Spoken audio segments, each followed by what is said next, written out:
Alors, le pardon, on va aller un petit peu plus profondément dans le sujet du pardon. Savoir que notre frère qui est descendu nous rendre visite, Jésus, a beaucoup insisté sur le pardon, à savoir que c'est vraiment la clé qui ramène à la résurrection, à la vie éternelle. Mais c'est beaucoup plus complexe, en fait, subtil, on va dire, que ce qui n'y paraît. Parce que on a galvaudé en fait ce terme, on l'a descendu à un niveau mental, humain, et il n'est pas du tout compris pour ce qu'il est en réalité. Le pardon, c'est quelque chose de très mystérieux,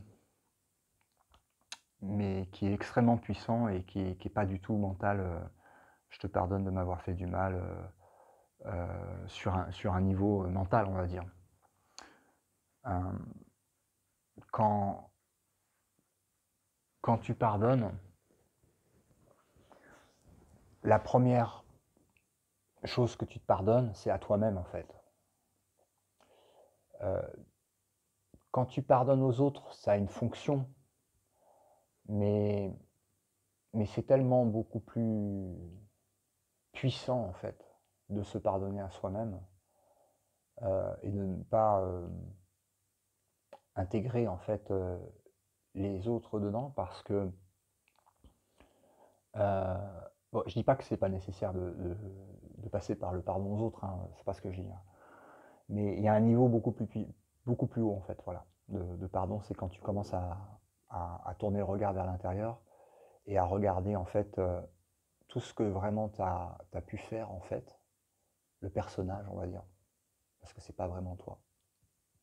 Mais au début tu crois que c'est toi, donc tu utilises tout ce que tu as pu faire en terminologie.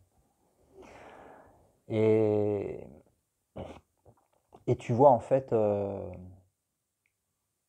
tu repasses le film de ta vie, tu vois, tu repasses jusqu'à où tu peux remonter dans ta mémoire et tout ce que tu as pu faire, penser, parce qu'il n'y a pas que dans les actions, hein, c'est aussi, s'il y en a qui me disent, oui, mais j'ai rien à me pardonner, je dis, ah bon, t'as jamais cru à une pensée négative sur un frère ou une sœur, t'as jamais jugé Bill Gates, t'as jamais jugé Soros, t'as jamais jugé un politicien, t'as jamais jugé une entité de l'astral, t'as jamais jugé voilà.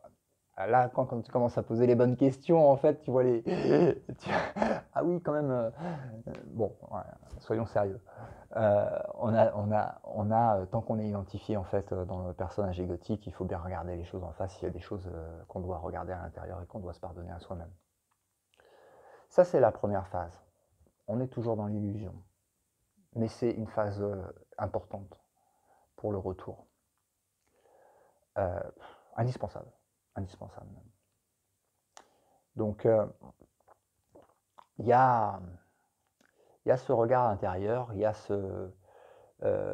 il y a aussi des choses qui peuvent se passer pendant l'acte de pardon à soi-même, qui sont récupérées par l'astral, qui est l'excès de culpabilité par rapport à ce qui n'est qu'une erreur à corriger. Les enfants font des erreurs, ils ne sont pas coupables de leurs erreurs, simplement ils voient leurs erreurs et ils les corrigent. Ce n'est pas une notion de culpabilité, le pardon. C'est pas se battre avec un marteau sur la tête en disant mais qu'est-ce que j'ai fait, je vais me punir pour ça. Et donc je vais activer en fait la souffrance.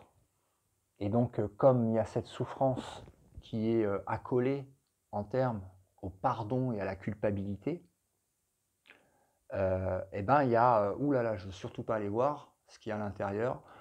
Je suis très bien comme je suis, les autres ils font ce qu'ils veulent, et hop, tu mets un couvercle parce que tu sais que derrière tu vas aller plonger dans un truc où tu vas ramasser énergétiquement aussi, tu vois.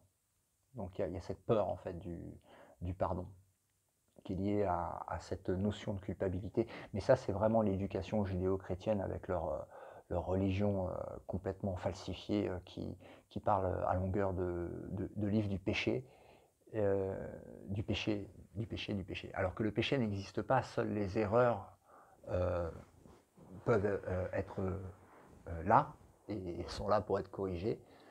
Mais le péché dans le sens damnation, punition, tout ça, c'est vraiment des programmes, des implants qu'on a sur Terre qui justement font peur pour ne pas aller par là, ne pas aller regarder ses propres, ce qu'on a fait, nos propres erreurs, et ne pas aller chercher le pardon en soi, parce que le pardon a été lié par mécanisme de manipulation mentale à la souffrance et au jugement sur soi-même.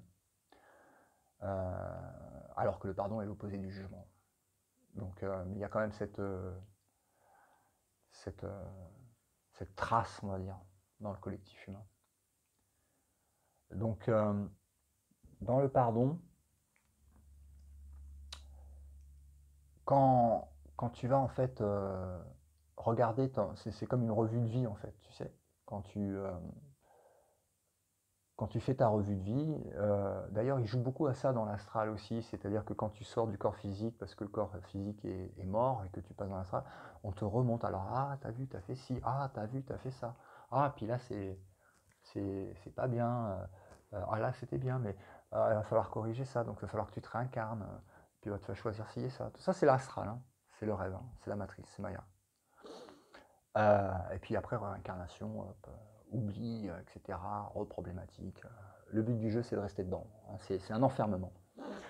Donc tout est lié au personnage, tout est lié à l'âme, et ce qui en fait sort de tout ça, c'est le pardon. Mais quand tu vas vraiment, vraiment examiner au plus profond de toi-même,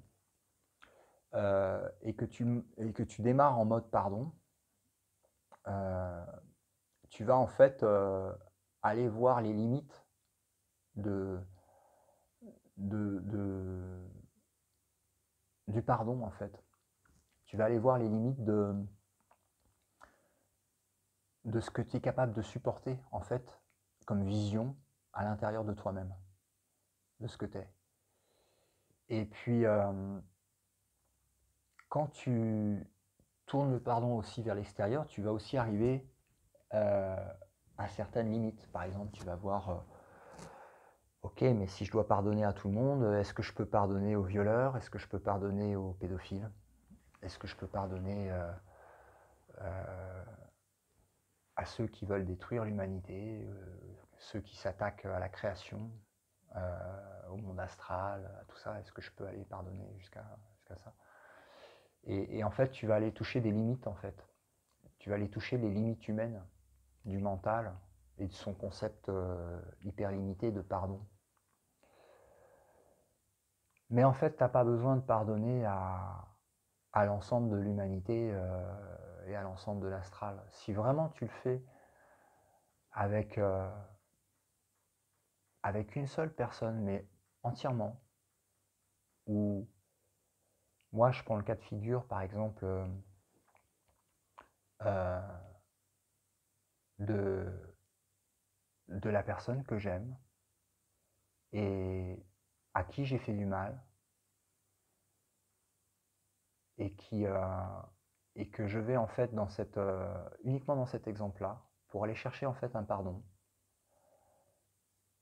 pas de sa part, mais un pardon de moi-même sur moi-même.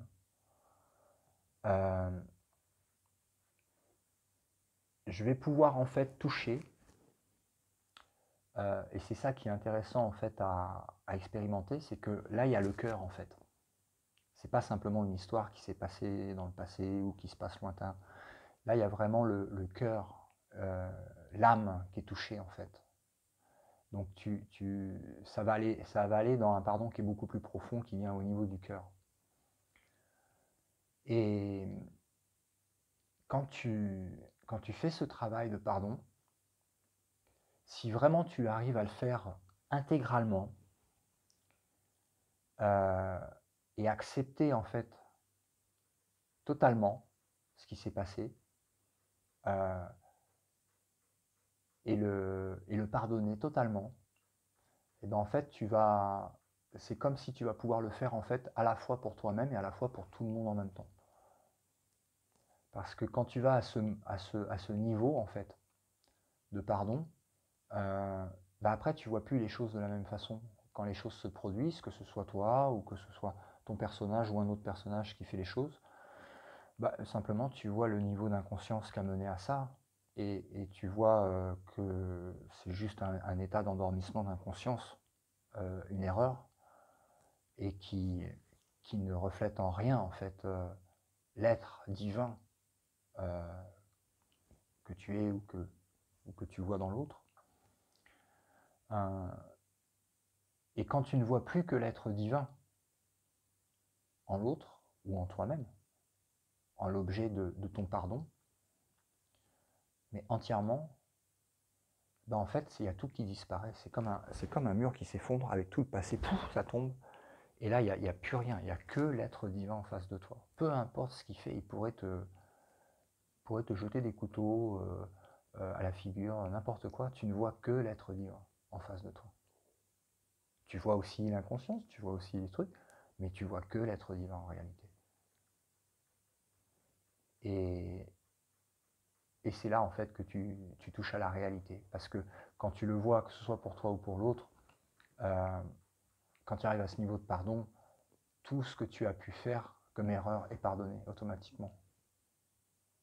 Parce que tu as accordé ton pardon total, entier et sans négociation, sans jugement. Juste pur amour, pure acceptation et non-jugement et compassion, sourire face au rêve qui tente en fait de te t'hypnotiser comme ça en te passant des voiles en fait de ouh, mais en fait ton regard il est ancré dans la réalité de l'être divin. Voilà. Donc le pardon, euh, c'est une clé essentielle. Donc le monde n'a pas besoin de plus de jugement. Je sais qu'en ce moment c'est très facile de juger, mais c'est justement, on voit les manigances de la matrice, de l'illusion et de ceux qui participent dans les deux camps, que ce soit de manière consciente ou inconsciente, de ce jeu de dualité, je suis le bien, je combats le mal, je suis le mal, je veux rester le mal, enfin, bon, peu importe, cette dualité, enfin, tout le monde se voit comme le bien de toute façon, mais, mais tu vois, ce truc-là, c'est vraiment le piège, quoi. D'un côté, tu as le jugement qui mène vraiment à la mort, parce que se juger, c'est se juger soi-même, peu importe que ça prenne une forme extérieure ou une forme intérieure.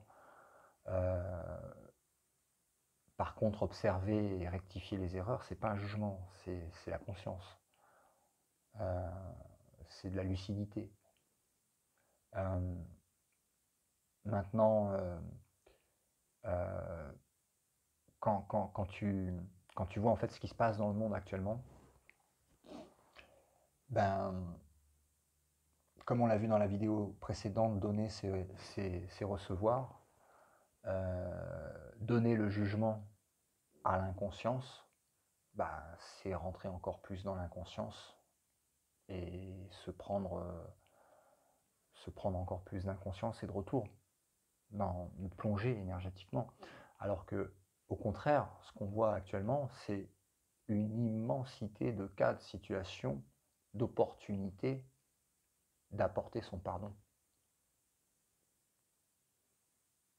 Il n'y a jamais eu autant d'opportunités sur Terre de manière aussi visible pour dire ah ouais, là il y a besoin de pardon, là il y a besoin de lumière, là il y a besoin d'amour, parce que là il y a vraiment inconscience. Mais c'est pas un jugement, c'est un regard clair. Tu vois, donc c'est l'opportunité qui nous est donnée. Donc formidable opportunité. Et ça rejoint aussi les points dont on a parlé dans la précédente vidéo. Voilà. Donc je crois que j'ai fait le tour pour le pardon. Et puis dans la prochaine vidéo, On va parler de quoi? De quoi on pourrait parler dans la prochaine vidéo?